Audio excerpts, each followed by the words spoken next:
Bienvenidos vecinos y copropietarios. Nuevamente estamos en otro conversatorio para hablar de temas de copropiedad.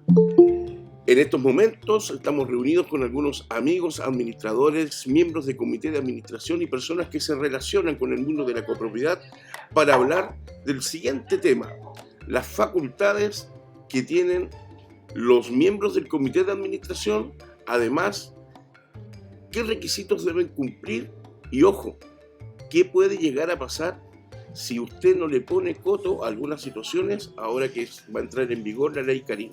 Así que bienvenidos querido Eduardo, Marisol, Domingo, Diego y todos los otros que por ahí están y se van a seguir sumando. ¿Cómo están? Buenas tardes. Muy bien, gracias. Hola. Aquí estamos estudiando siempre la ley, viendo qué podemos hacer, porque si no tiene alta pega, ¿viste? Como dices. Sí. Bueno, principalmente... Hola, Cristian. Principalmente, bueno, va a haber mucho trabajo en tribunales, además, y ese es el tema. Yo creo que se van a tochar mucho juzgados de letras del trabajo, así se llaman, y además, los tribunales laborales, y además los órganos de la administración que tienen que ver con el trabajador, llámese Dirección del Trabajo, Inspección del Trabajo. Pero para que eso no ocurra, tienen que también las comunidades y bueno, las empresas en general empezar a trabajar para poder tener listos los protocolos para poder realizar las correspondientes investigaciones al interior de la empresa, y como las copropiedades se ven como empresa para efectos de fiscalización, para efectos de tratamiento de los órganos del Estado hacia los condominios, no hay ningún tipo de misericordia ahí, sino que las miran como que fuera una empresa que está llena de plata y les aplican unas multas que son draconianas. Millonarias. Millonarias. Oye, y ya están fiscalizando en algunas comunas por la ley Karim, ya en Las Condes anduvieron fiscalizando. Ya, ¿y qué están fiscalizando? ¿Si es que tienen el protocolo? Exactamente. Bueno, para dar inicio... Las 40 horas, las consultas por las 40 horas y la Karim. Así que ya empezaron a solicitar y te piden todos los papeles y lo que tú estás planteando en los aspectos legales. Claro, pero oye, miren... Andan a las 2 de la mañana fiscalizando por el OSD también a los conserjes. Sí. Bueno, como yo les manifesté hace un tiempo, el Estado necesita plata. El Estado necesita plata, ya que han habido algunas trabas por ahí, sin entrar en análisis político, no sé lo que es nomás, como han habido trabas para que se suban algunos impuestos y etcétera, tiene que buscar de dónde sacar recursos y siempre una monedita que está siempre latente ahí, siempre son las fiscalizaciones. O sea, es súper fácil, como de 10 no vaya a pillar a uno. Lamentablemente es al revés. De 10 uno cumple y 9 están en falta, y es así.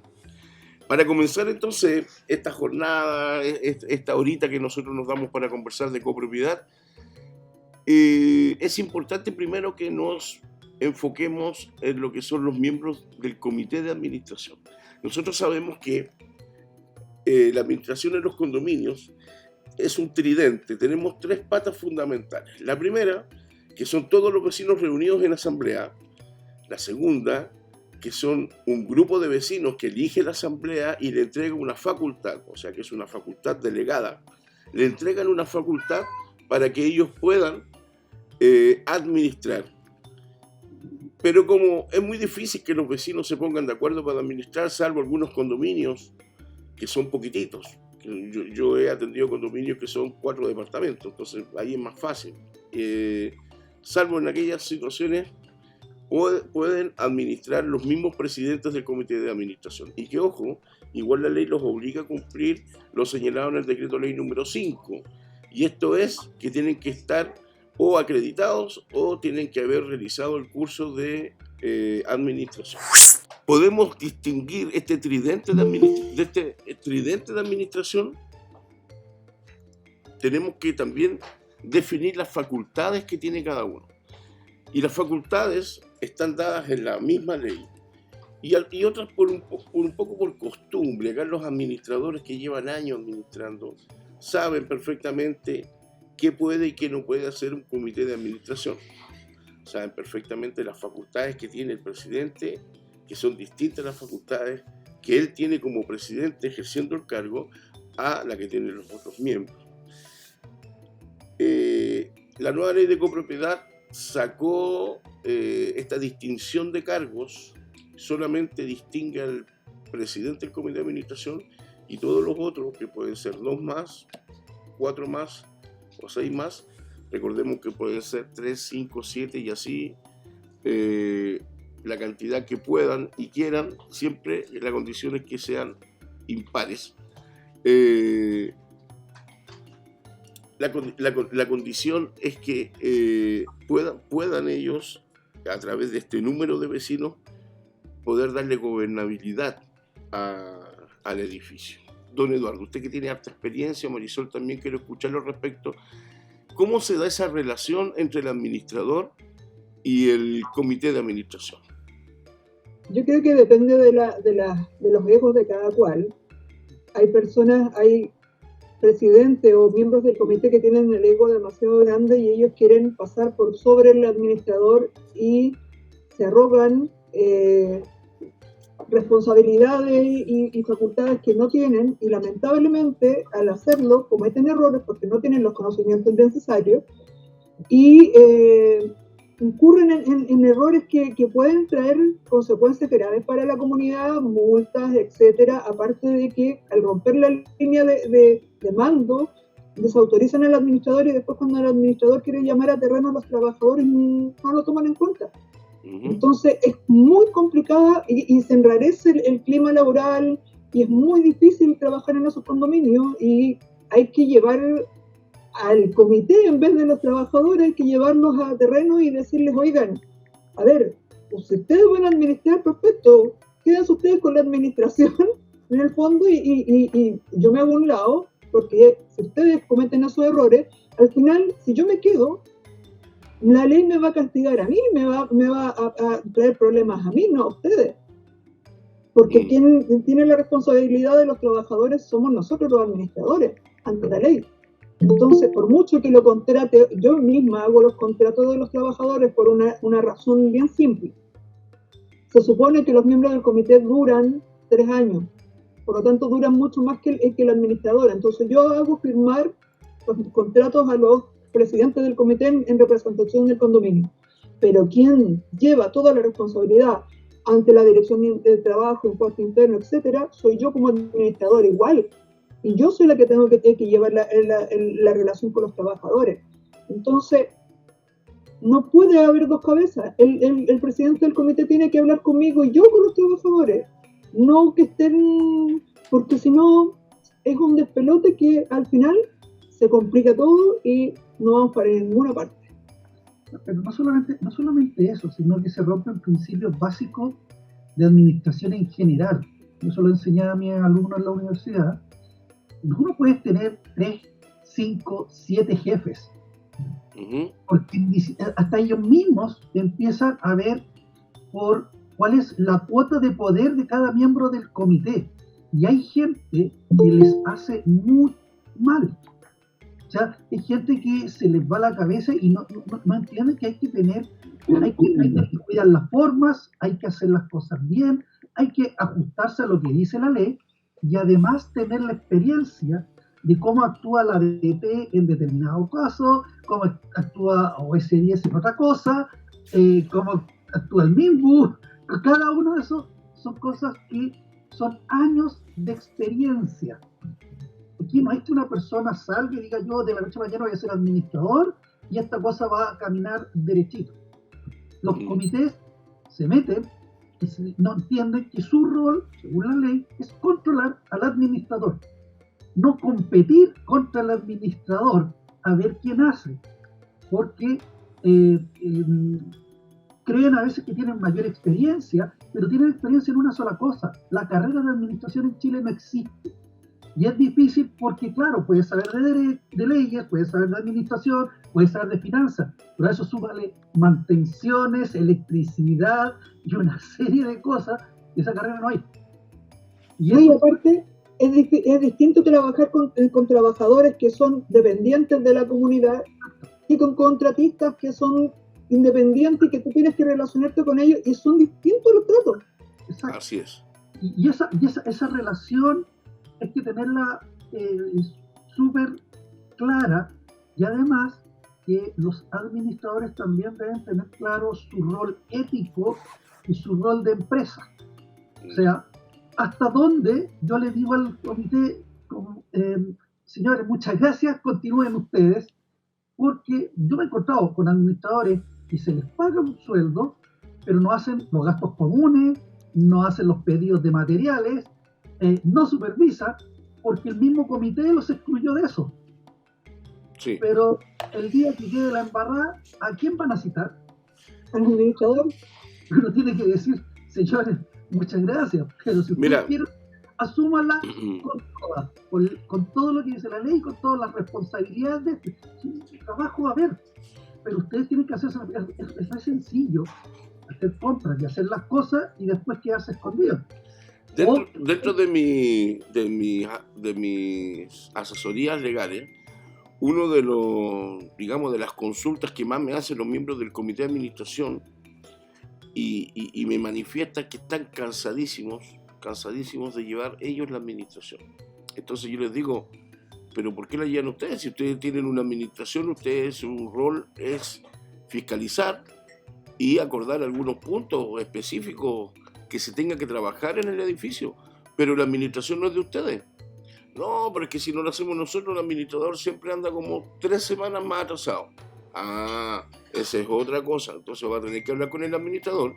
A lo mejor el administrador ha tomado demasiados condominios que van más allá de su capacidad de gestión, o simplemente es inoperante.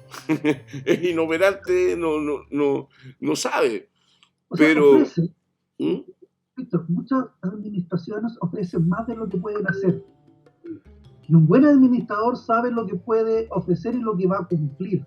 Sí. Los condominios también quieren que un administrador sea, lo he escuchado un montón de veces, 24/7. Sí. No, eso no es así. O sea, bien hecho, bien ordenado, bien arreglado, todo esto. Hay un montón de cosas donde uno puede decirle, el administrador sí, está para emergencia, pero ¿qué es lo que voy a entender como emergencia? Esto y esto. Pero que estén llamando por algunas cositas, se supone que a las 3, 4 de la mañana, tú esperas que sea algo que realmente justifique la salida de las 4 de la mañana. Una rotura de cañería, por ejemplo. Exacto, algo que afecte a la comunidad. Claro, una matriz que se rompió. Exacto, algo que afecta a un departamento en particular. Bueno, recordemos que este video, después yo como les señalaba recién, tiene hartas vistas en el canal, que yo los dejo invitados al canal que tenemos en Condominio, se llama Condominio en YouTube, donde tenemos ya a esta altura más de 50 videos en que explicamos cómo funciona la copropiedad.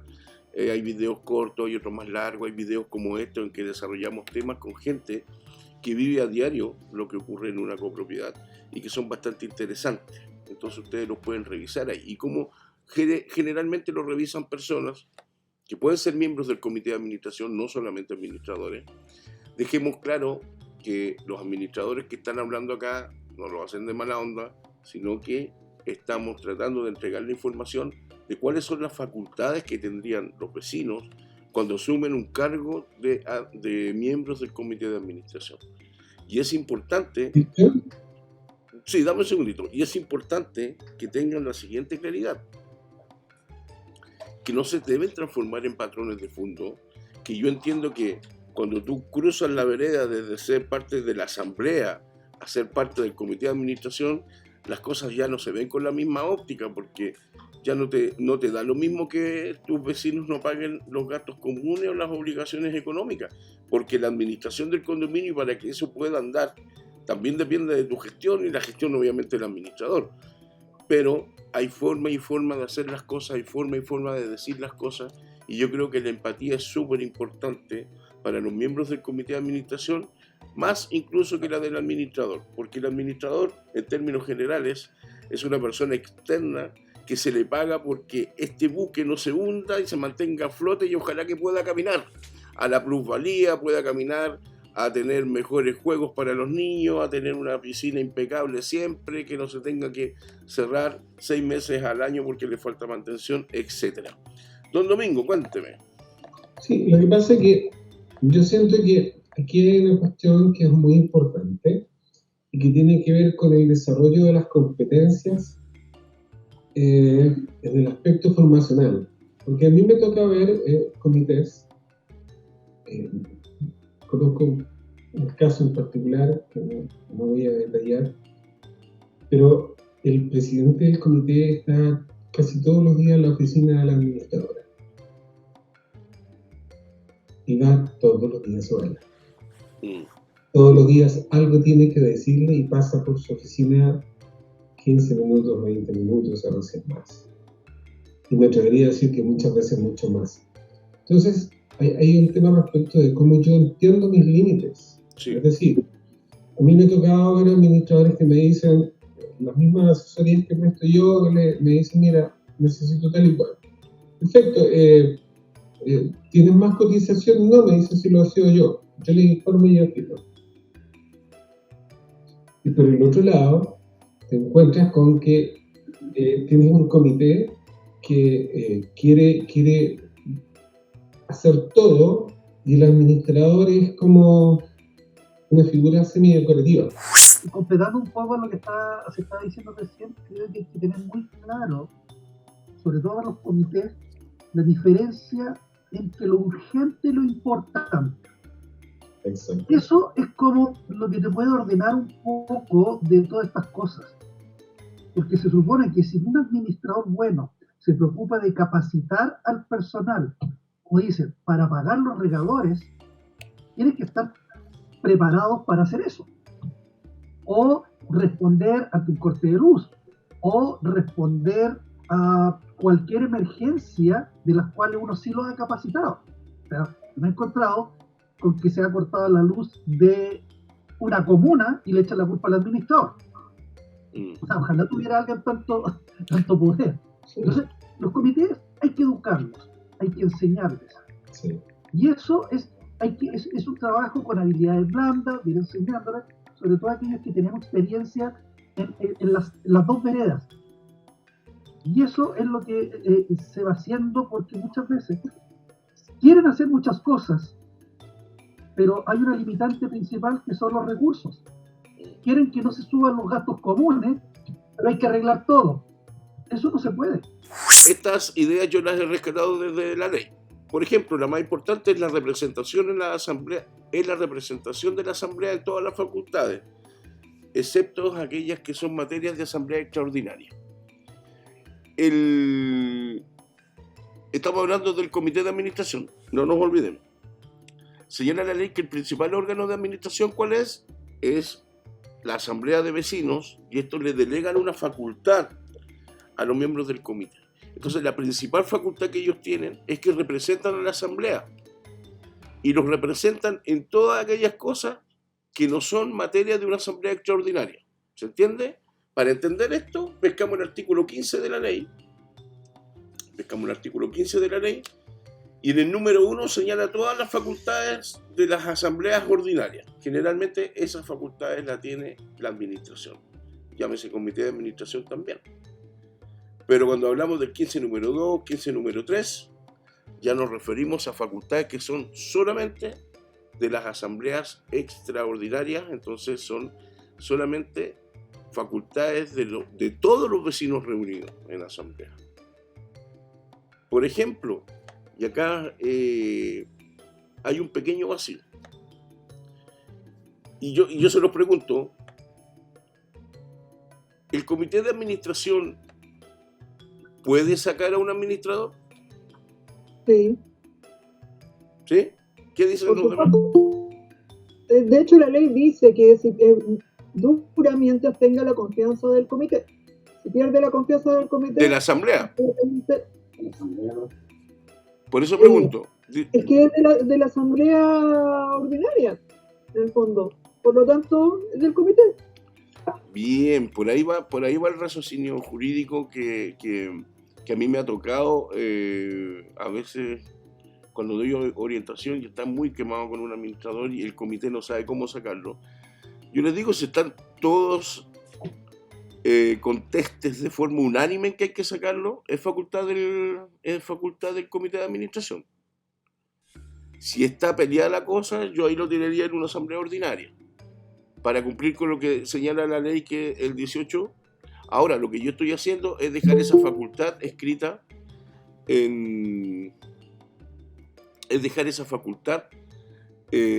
dentro de los reglamentos de copropiedad, para que el reglamento señala que en casos excepcionales, cuando hay quiebres de confianza, cuando ya no se puede trabajar con el administrador y sea imposible realizar asamblea, porque tenemos que ser bastante honestos acá, en algunos condominios, y don Cristian me puede acá señalar, es prácticamente imposible reunir el quórum. Cuando hablamos de condominios de más de 200 unidades, incluso de 100 unidades, es casi imposible reunir el quórum para poder efectuar asambleas.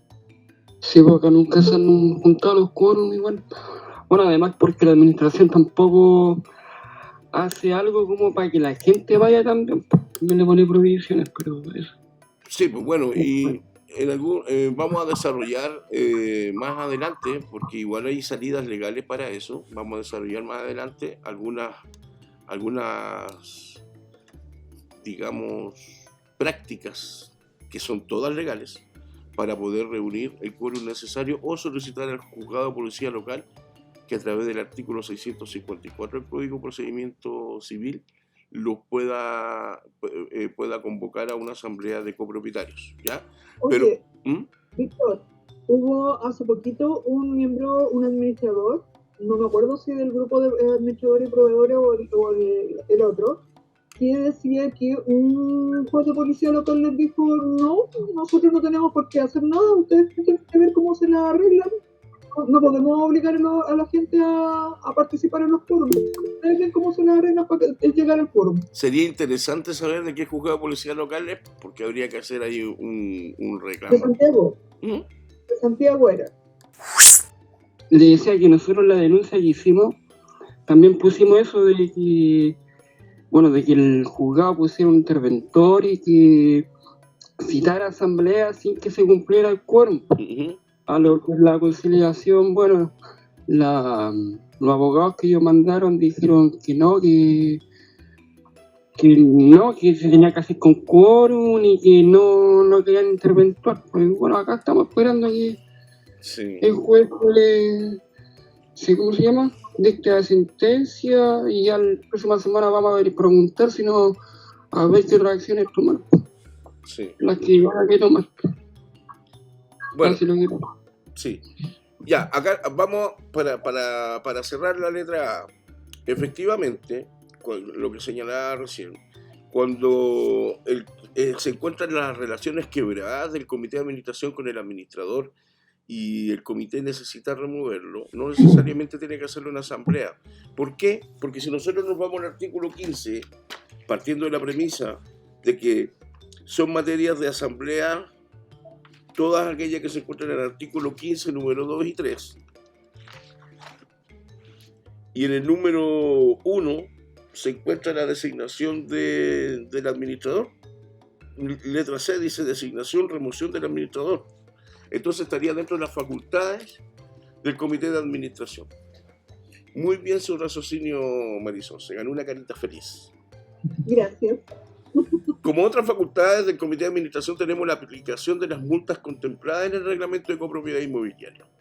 Y esto es súper importante, que ustedes sepan que las multas deben estar en el reglamento de copropiedad inmobiliaria. Dentro de los principios, de los nuevos principios que tiene la nueva ley de copropiedad 21.442, está que debe existir un debido proceso, al menos una instancia en que los vecinos se puedan defender. Porque cuando yo trabajaba en municipalidades, me pasó en más de una oportunidad, que llegaba un vecino con una multa, y además llegaba cuando trabajaba en Providencia era más cupo, llegaba con su pasaporte porque él había estado en Buenos Aires ese fin de semana y le habían multado por ruidos molestos, siendo que no había nadie en su departamento. Y es plausible. Pero cuando le dio esa excusa al administrador, el administrador lo mandó a hablar con la oficina de copropiedad de la municipalidad o lo mandó a la Puerta del Cerro lisa y llanamente. Pero debe haber una instancia en que los administradores, y en este caso los miembros del comité de administración, ya que ellos son los que deben aplicar las multas, los puedan escuchar al menos para, si no perdonarle la multa, morigerar el monto de ella. Morigerar, digamos, disminuirlo, atenuarlo. ¿Ya? Dictación de normas que faciliten el buen orden de administración del condominio. Y acá es súper importante que sepan lo siguiente. Esta dictación de normas en ningún caso son las normas del reglamento, ni tampoco pueden poner multas los miembros del comité de administración. Por algo existe un reglamento que tiene sus formalidades, sus etapas y sus pasos. Y que están muchos condominios en estos momentos entrampados en conseguir los quórums para aprobarlo.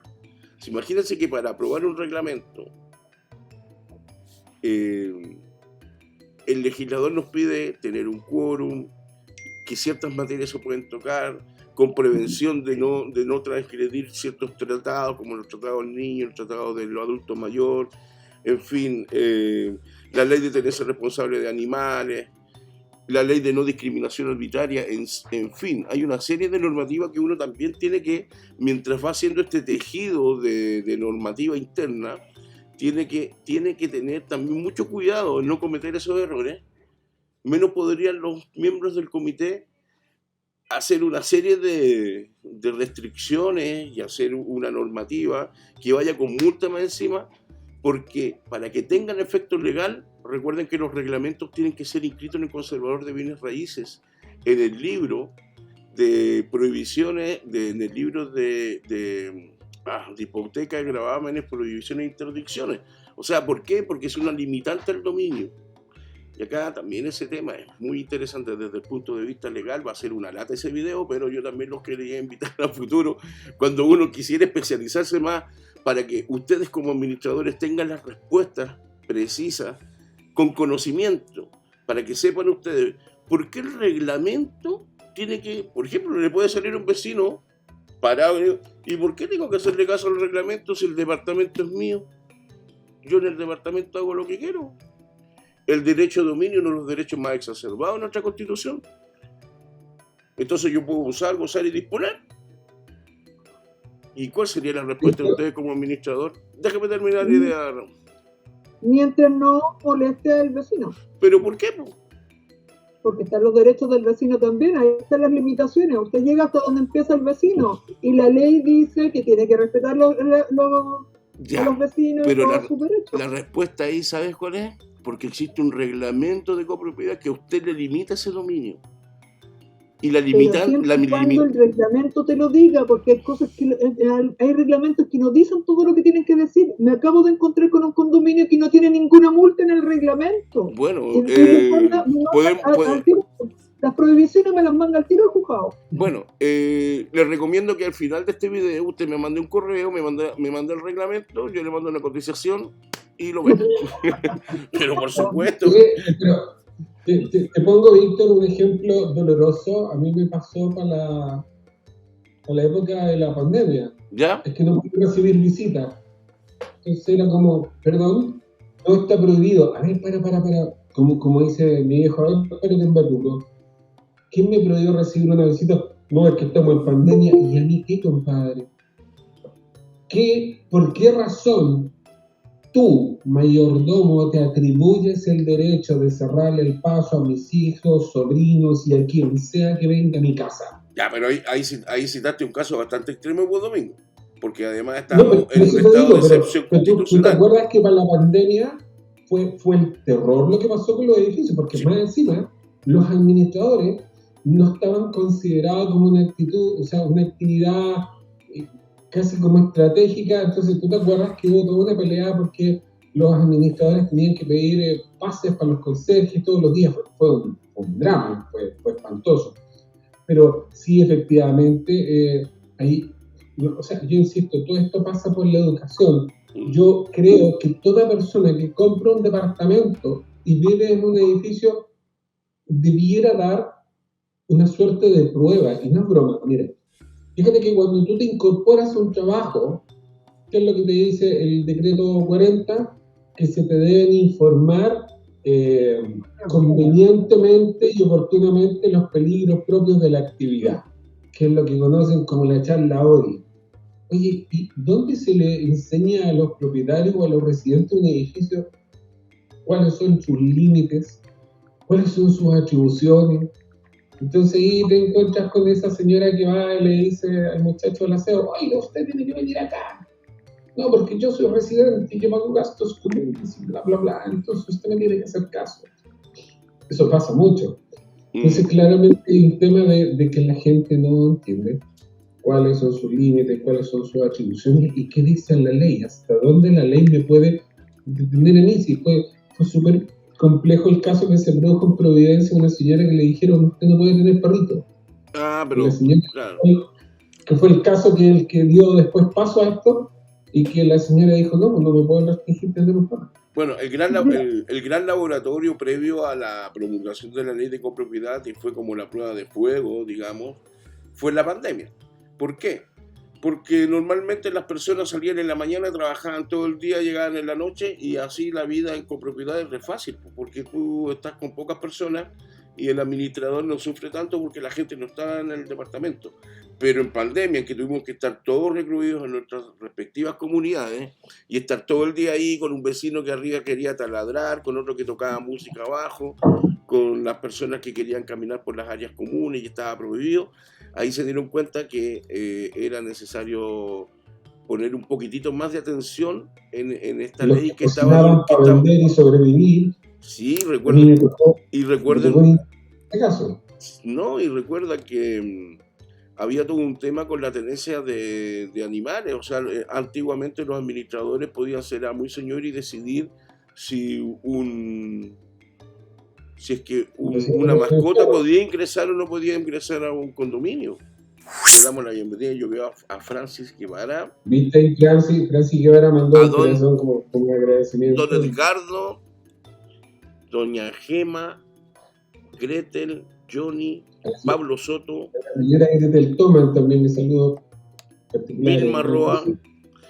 Bienvenidos y muchas gracias por estar acá con nosotros. Nosotros generalmente los viernes nos juntamos a hablar temas de copropiedad que son bastante entretenidos. Si no pueden estar en toda la reunión o tienen que hacer en algún viernes, generalmente yo, en la medida de lo posible, trato con una semana de fase, yo lo subo a las redes sociales, a mi canal, y pueden acá, y además dejo un listado de las preguntas y de los temas que se tratan para que no lo vean completo, pero igual sería un honor, un agrado que lo vean completo, porque salen hartos temas entretenidos. Bienvenido a esta humilde comunidad de condominio. Ya, eso era como la publicidad.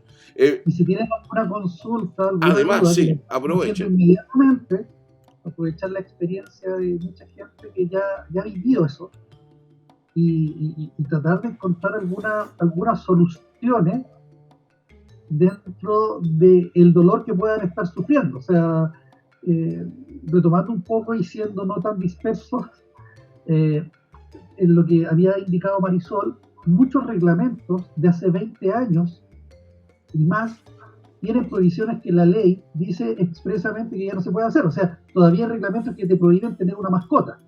La única limitante es que el dueño del departamento, en el contrato de arrienda al arrendatario, le ponga la prohibición de que no se puede, que él no va a arrendar su departamento si tiene mascotas, o que le prohíba que tenga mascotas.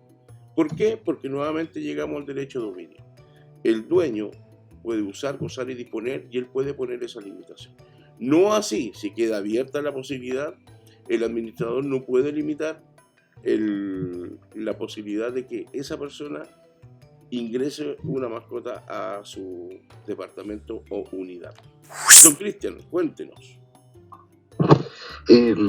Una pregunta corta sobre eso mismo.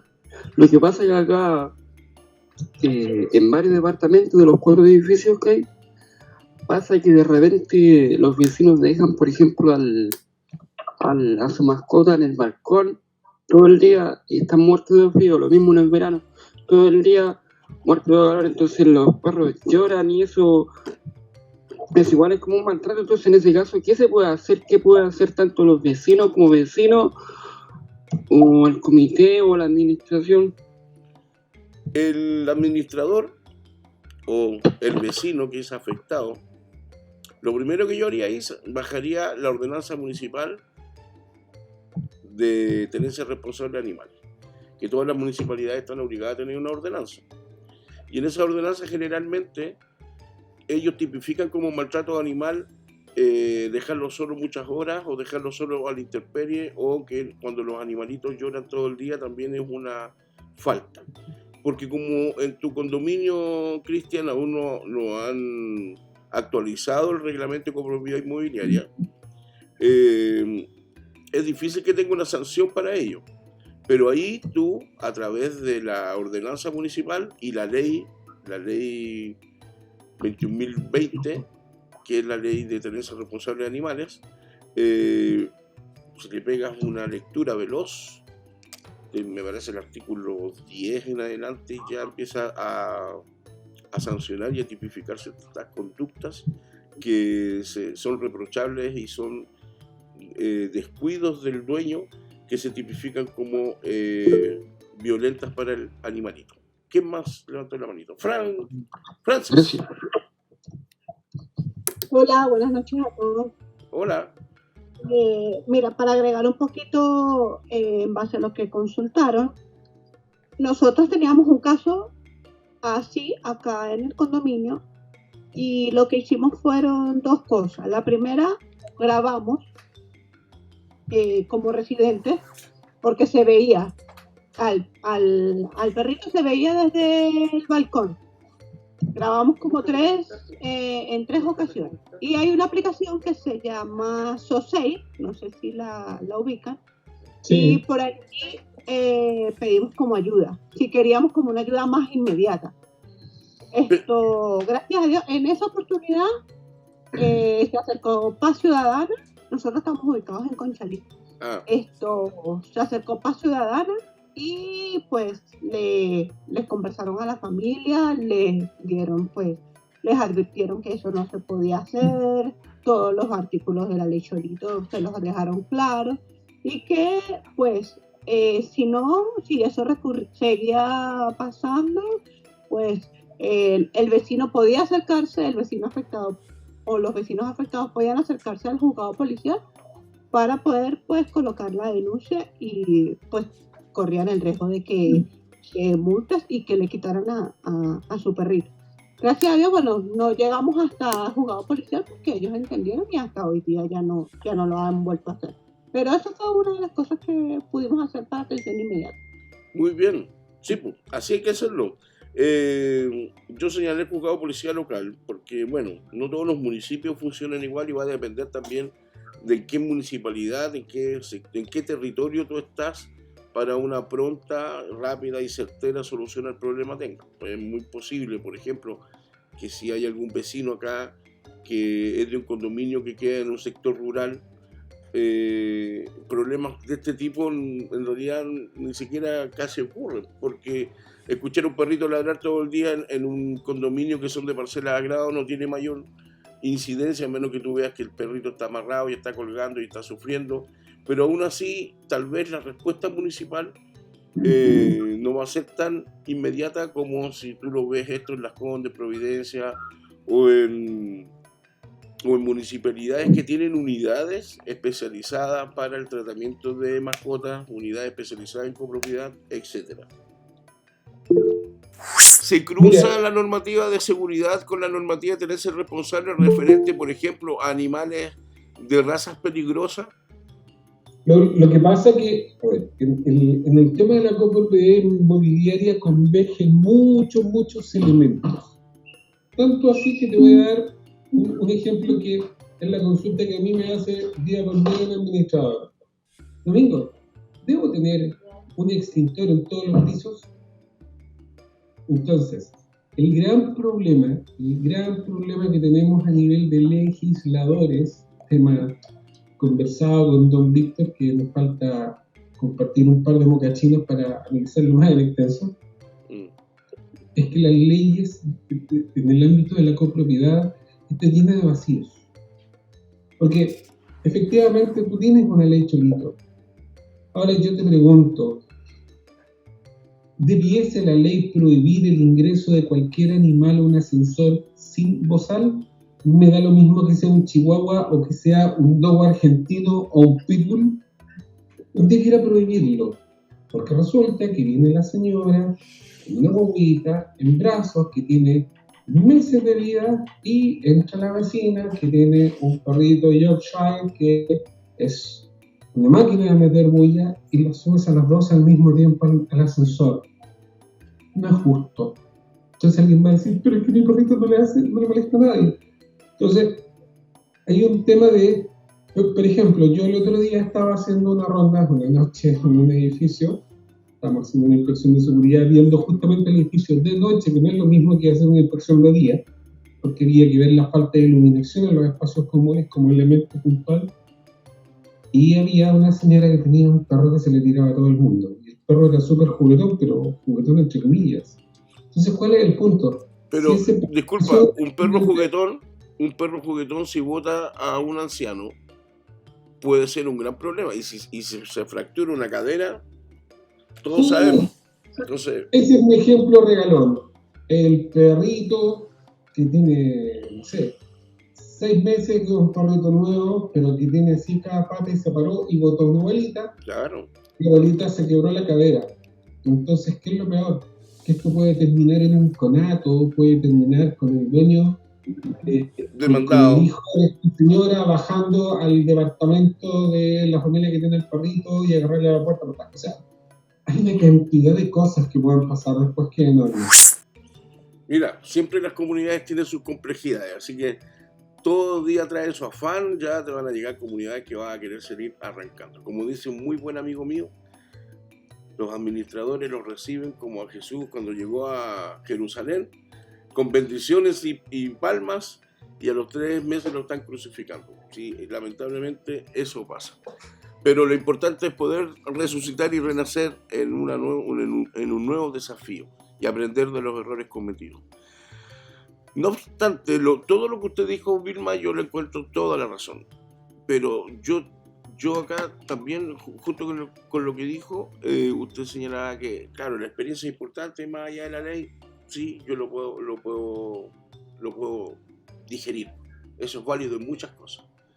Pero fíjate que qué importante, qué diferencia hace cuando un vecino le pregunta a un administrador, oye, ¿y por qué una asamblea ordinaria y no una asamblea extraordinaria? Y el administrador queda así en pánico o no sabe qué responder, o muchas veces responde algo que es un error completamente, y a veces el interlocutor, supongamos puede ser un abogado que te está probando, se da cuenta y te tasa de que este administrador no conoce la ley. Es importante para ustedes igual tener conocimientos de la ley. Básicamente la ley de copropiedad. Son muchas las normativas que se cruzan con la administración de condominios, pero con que manejen algunos y tengan geografía jurídica, como decían mis profesores en la universidad, geografía jurídica es saber dónde estás parado en el código. O sea, si yo te pregunto dónde están las asambleas, artículo 15. ¿Cómo se convoca una asamblea? Artículo 16. ¿Dónde están los administradores? Artículo 18. Así, eso tiene geografía jurídica, que yo, no importa si sé o no sé de qué se trata, pero por lo menos saber dónde está para dar una respuesta. Nosotros los habíamos convocado y habíamos invitado a todos a este conversatorio, porque muy pronto, la próxima semana ya, entra en vigor la ley Carín. Para los que no saben, la ley Carín es una modificación al Código del Trabajo que trae una serie de disposiciones que vienen a, digamos, en apoyo al trabajador para evitar que existan acosos laborales, acosos sexuales y una serie de faltas en contra de la honra de los trabajadores, en contra del maltrato a los trabajadores. ¿Qué importancia tiene eso? De que es una ley, desde mi humilde punto de vista, que le da muchísimas herramientas a los trabajadores para denunciar un maltrato. Y nosotros queríamos, por eso queríamos primero definir cuáles son las facultades de los miembros del comité de administración. Porque en muchos condominios, los miembros de los comités de administración les gusta relacionarse con los trabajadores. Les gusta meter un poquitito la cuchara. Les llaman la atención. Los cuestionan. Y derechamente, tenemos que decirlo, los tratan mal, los gritonean, a veces los insultan. Y es más, ni siquiera los miembros del comité, residente cualquiera, que tienen conflictos entre ellos. Hace poco me tocó ver un caso, lo tuvimos que salvar en sede laboral, por una serie de denuncias que hizo una trabajadora en un condominio y está con denuncias cruzadas. Esta señora la acusó en sede laboral a la residente y la residente en fiscalía por malos tratos. Terrible. Y se va a armar el tremendo problema cuando todos esos casos lleguen a las inspecciones del trabajo o lleguen a las direcciones del trabajo. Eventualmente también podrían llegar a tribunales laborales por malos tratos a los trabajadores. Y la idea de esto es que ustedes, si son administradores, desde ya vayan hablando con sus miembros del comité de administración que no pueden ellos tener, mejor que lo diga don Eduardo. Don Eduardo, usted como administrador, ¿qué le diría a los miembros del comité de administración con respecto a la aplicación de la ley Karin? Está muteado, está muteado. Perdón, tienen que ajustarse a lo que la ley de copropiedad indica en el rol del comité. Muchas veces me he encontrado con presidentes de comité que le dicen a los trabajadores: yo soy el que da las órdenes. Y eso es de todos los días. Y no, porque en esa forma, ¿cuál es el rol que cumple la administración? ¿Cuál es el rol que cumple el mayordomo? Y hay que tener claro cuál es el organigrama y cuál va a ser la estructura en cómo se organiza la comunidad. Teniendo claro eso, esto se desarrolla mucho más sencillo, mucho más fácil. Los trabajadores lo único que piden es tener claridad a quién tienen que dirigirse cuando tienen un problema y que exista un conducto regular y que se vaya escalando en las soluciones según el ámbito de competencia de cada uno, y hacer que escucharlos, tratar de dar soluciones. En síntesis podemos decir que cuando ya está promulgada, lo que pasa es que tiene un efecto retardado esta ley para entrar en vigor. Cuando entre en vigor la ley Karin, en síntesis, quien se relaciona con los trabajadores es el administrador. No son los miembros del comité de administración, mucho menos los vecinos. Ya, claro, esto no quiere decir de que no lo vamos a saludar. Obviamente usted lo puede saludar. Puede conversar con ellos, pero no puede darle órdenes. No puede llamarle la atención. Usted para eso, de acuerdo a lo que bien señalado don Eduardo, sería interesante a los administradores que están acá, generen ese organigrama y péguenlo en las conserjerías. Que está el administrador, el comité de administración y están los trabajadores, pero dependen de la administración. Y el administrador depende del comité de administración, etc. Y considerar algo más, que es súper importante para hacer. En la charla que debe hacer el prevencionista, porque eso es un respaldo para la comunidad. Sí. Asistencia, con toma de conocimiento, porque después cuando llegue algún organismo fiscalizador, te van a consultar y ustedes se los dio a conocer. ¿Ustedes qué fue lo que hicieron? ¿Modificaron esta situación en su reglamento de higiene y seguridad? No, y además hay que crear un protocolo, hay que crear un protocolo. Y, en ese sentido, si ustedes buscan, acá arribita les voy a dejar el link de una charla que dimos con Paulo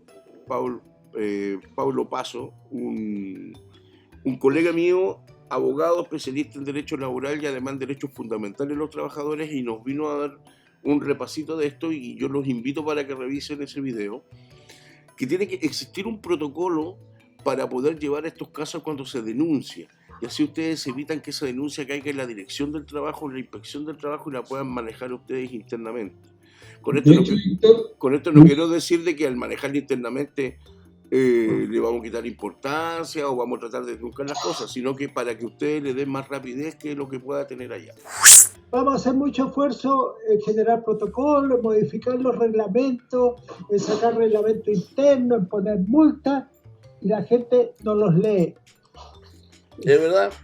Y si me equivoco, usted me dice, no, pero mi experiencia dice que en el mundo actual y sobre todo en el mundo de las comunicaciones rápidas, del WhatsApp, ya la gente quiere respuestas inmediatas, rápidas. En estos mismos chats te preguntan, probablemente el abogado le pregunta, ¿y por qué se requiere quórum de tanto? Lea la ley y tiene la respuesta. Sí. Pero no estamos acostumbrados a hacer eso, ¿no?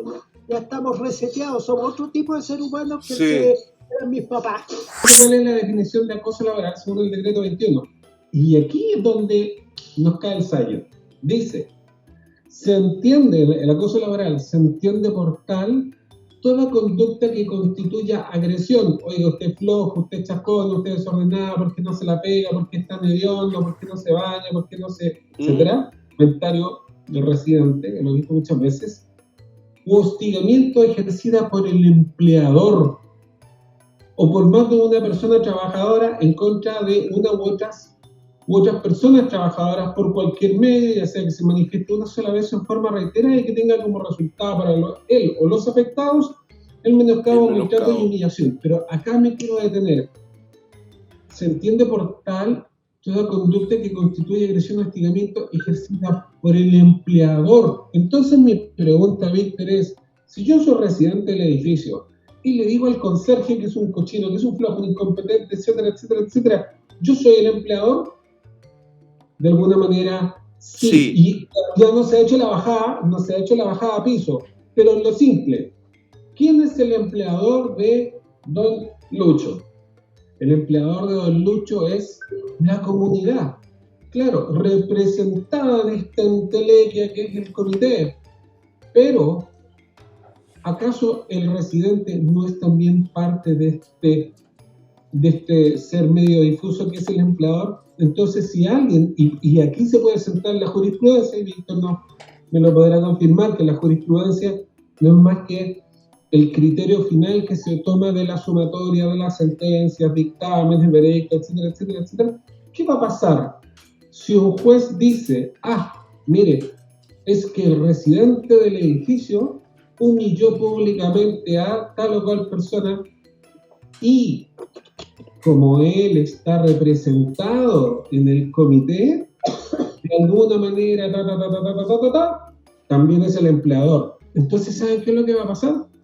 Que si un residente trata mal a un funcionario, el funcionario podría eventualmente, y yo creo que va a pasar, decir, este señor es residente, cae dentro de la figura del empleador y por lo tanto me siento agraviado, menoscabado, te denuncio. Y ahí es donde va a empezar el problema, porque si perdís la denuncia y te ponen una grosera multa, ¿quién la paga? La va a tener que pagar. ¿La comunidad? La comunidad. Entonces ahí lo que he conversado con muchos administradores y con algunos otros abogados que dicen, bueno, deberemos cuando podamos pasar al reglamento de copropiedad de la comunidad, meterle a la Carini y decirle, cuando usted maltrata a un funcionario y como resultado de ese maltrato se genera una denuncia en contra de la comunidad, usted será responsable con su peculio para el pago de las sanciones o las multas que no sean impuestas. En eso estoy en los reglamentos que incluso algunos ya los entregué para revisión, pero le estoy agregando un artículo que señale eso. Ahora, Exacto. el artículo 4 del Código del Trabajo también señala quién eventualmente tiene la representación legal o quién podría ser el empleador.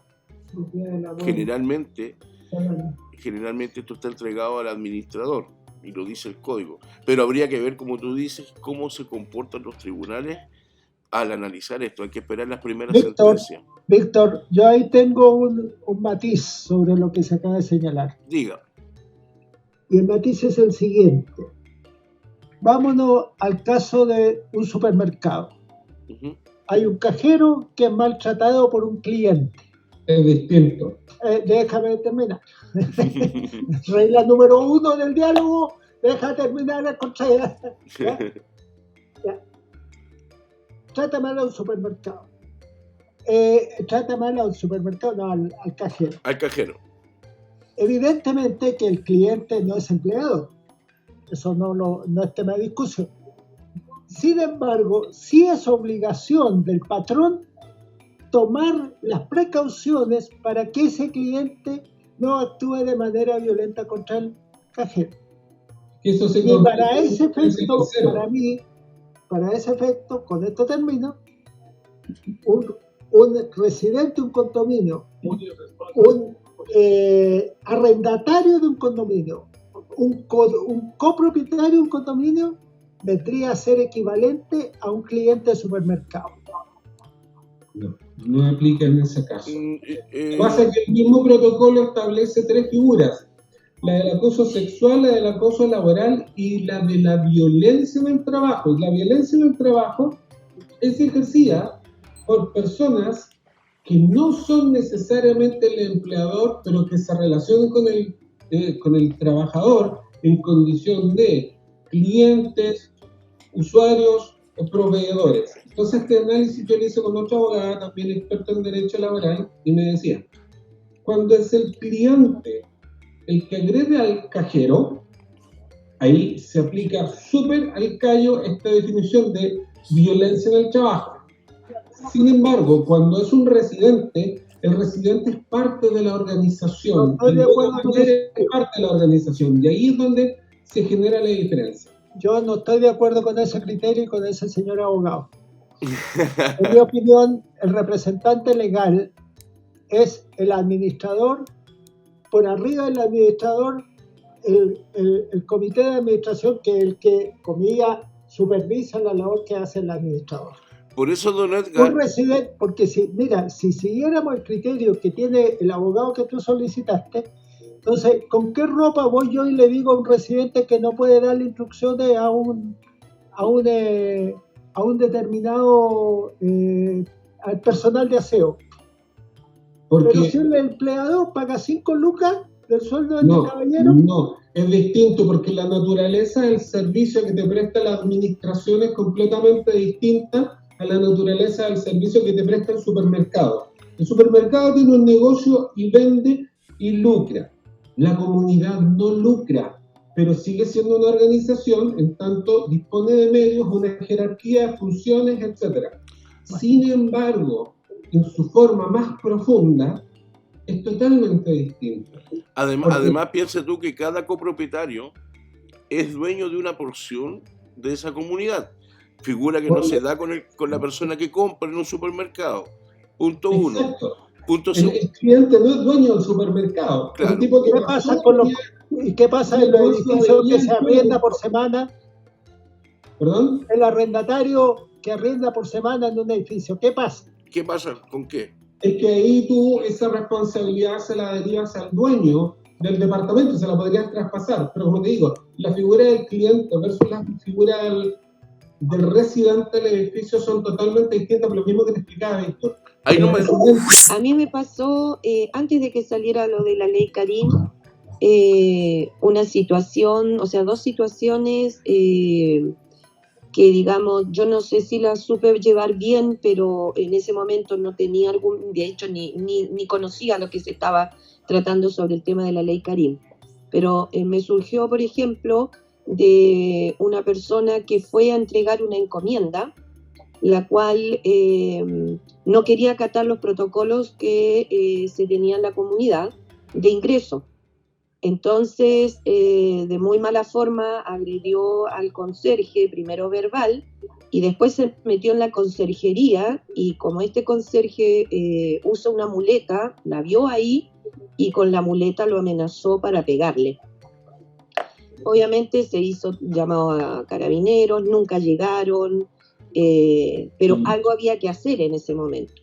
A mí lo único que se me ocurrió es, bueno, investigar la empresa a la cual él trabajaba, se mandó la grabación y se exigió que esa persona, si bien podía ir a entregar las encomiendas a la comunidad, pero no podía hacer ingreso de las rejas hacia adentro.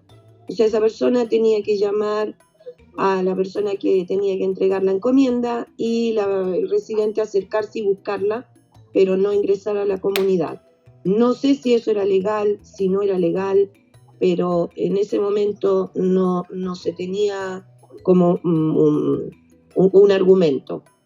Y el otro punto que tuve, que ese sí lo estoy viendo ahora, que es con un proveedor que nosotros tenemos, que él arregla nuestro portón hace muchos años, trabaja con la comunidad, es un caballero mayor, y como yo tengo conserjes, tengo 2 conserjes mujeres, obviamente con una le faltó el respeto, ella se sintió acosada, me lo comentó y yo estaba también en ese momento sin el tema de la ley Karin, justo salió ahora, lo único que se me ocurrió en su momento fue exigir, porque el comité no quiere sacarlo a él como proveedor, entonces lo único que se me ocurrió fue exigir que él no ingresa más al condominio a hacer sus trabajos en los turnos donde hayan las conserjes mujeres, solamente cuando están los varones. Obviamente igual esto me ha traído problemas con el comité, porque lógico, ahí trabajan turnos de 4x4, entonces hay que esperar a que salga la mujer de sus turnos para poder ir a trabajar. A mí esas 2 situaciones fueron las que me ha tocado, digamos, vivir. No sé si las manejé bien, si no están bien manejadas. Sí cuesta mucho que el comité, como ustedes decían, no se involucren tanto con los trabajadores. Yo tengo un presidente en un comité que él es muy bueno, muy activo para trabajar en su cargo, pero tiene la contra de que es muy agresivo para hablar. Él trata de una forma muy agresiva a las personas, entonces obviamente yo, como le dije a él, yo tengo que darle las herramientas ahora a los trabajadores de cuáles van a ser los protocolos, qué es lo que no tienen que permitir y todo eso, y obviamente cuesta que el comité de repente no se involucre tanto con los trabajadores, y a veces el involucrarse de mala forma trae consecuencias de multas, obviamente. Entonces, eso, digamos, quería acotar de lo que yo he vivido humildemente. Súper bien, Vilma. Muchas gracias por tu aporte. Fueron 2 ejemplos muy buenos. Yo creo que los trataste bien. Yo siento que el de este señor acosador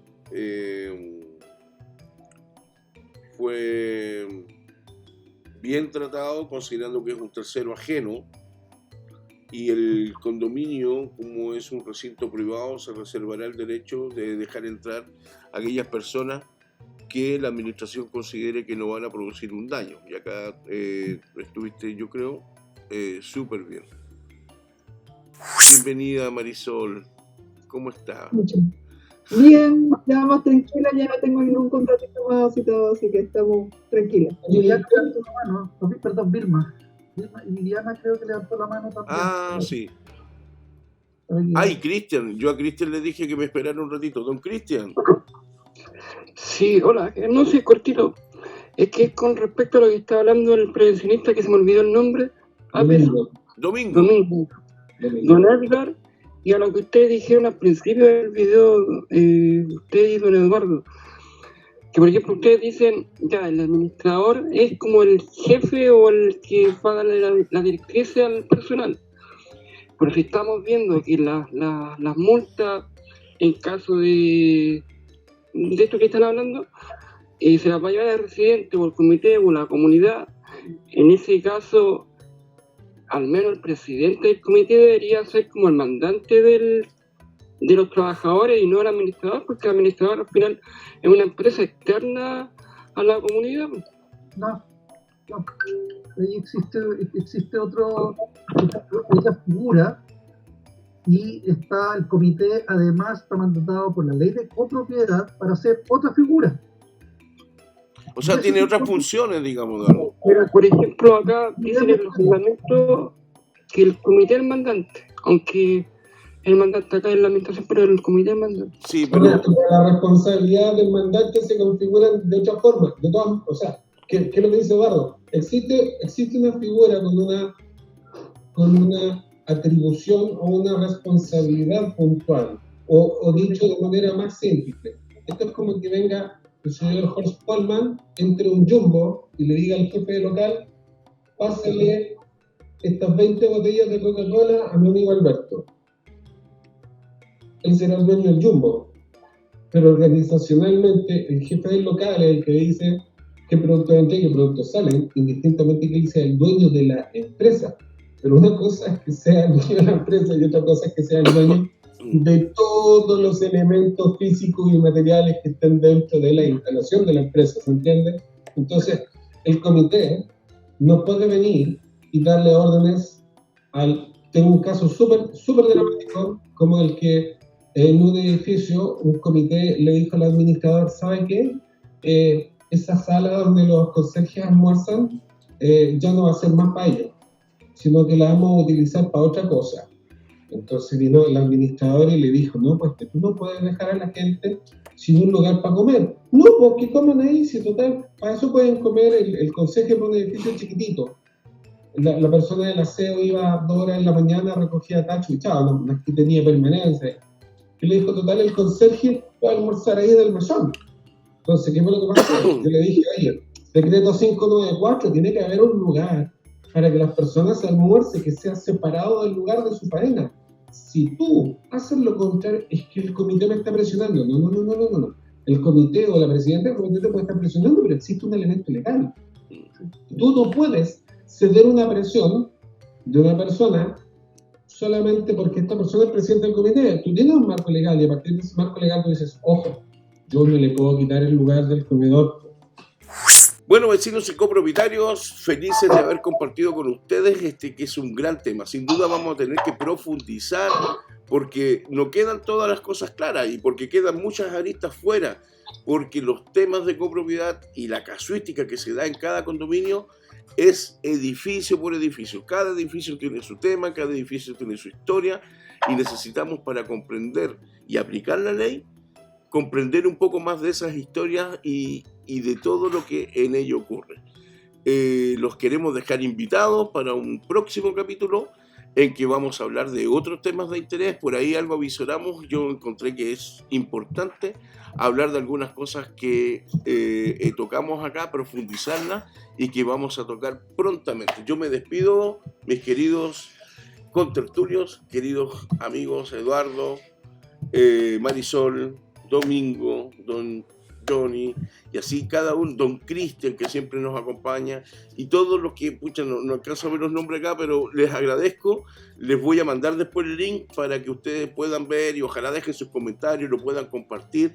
Es importante llegar con este mensaje para todas las personas que viven en un condominio, para que sepan cómo se vive en comunidad, en primer lugar, que tengan conocimiento de la ley y que nunca sean cautivos de malas administraciones.